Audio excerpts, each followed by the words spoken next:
আসসালামু আলাইকুম ওয়া রাহমাতুল্লাহি ওয়া বারাকাতুহু। আলহামদুলিল্লাহ, আল্লাহ তাআলা লাখ লাখ শুকরিয়া। বেশ কয়েকদিন বৃষ্টি থাকার কারণে আমাদের জমিতে পানি জমেছে। ভুঁয়ে পানি দেওয়ার জন্য মেশিন আনতে হয় নাই।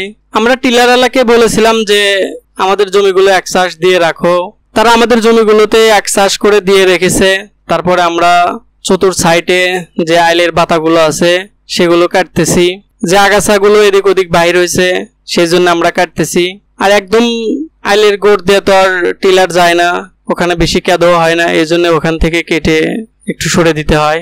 আমরা যেটা দিয়ে কাজ করতেছি সেটাকে আমরা কোদাল বলি আমাদের এলাকায়। তো আমার কোদালের আসারিটা একটু খাটো হওয়ার কারণে আমাকে একটু হাইলা কাজ করা লাগতেছে। আমাদের যে নিচের চড়াটা আছে সেখানে অনেকটাই পানি উঠে গেছে। খালের আশেপাশে যেগুলো আছে সেগুলো তো আরো বেশি পানি হয়ে গেছে। আর আমাদের রাস্তার সাথে জমিগুলো পানি হয়ে গেছে, আর 2-1 দিন বৃষ্টি হলে সেগুলো ডুবে যাবে। তো ওগুলো 1-2 চাষ করে দিয়ে রাখতেছে যেন ঘাসগুলো পচে যায় বা সরে যায়। আমি আর আমার ফুবা ভুঁয়ের আইলগুলো কাটতেছি। যদিও আগে কাজগুলো বেশি করতাম না, কিন্তু এখন করতে হয়। যাই হোক, প্রথম একটু ভালোই লাগে কাজগুলো করতে। আসলে এভাবেই অভ্যস্ত হয়ে যায় সবকিছু।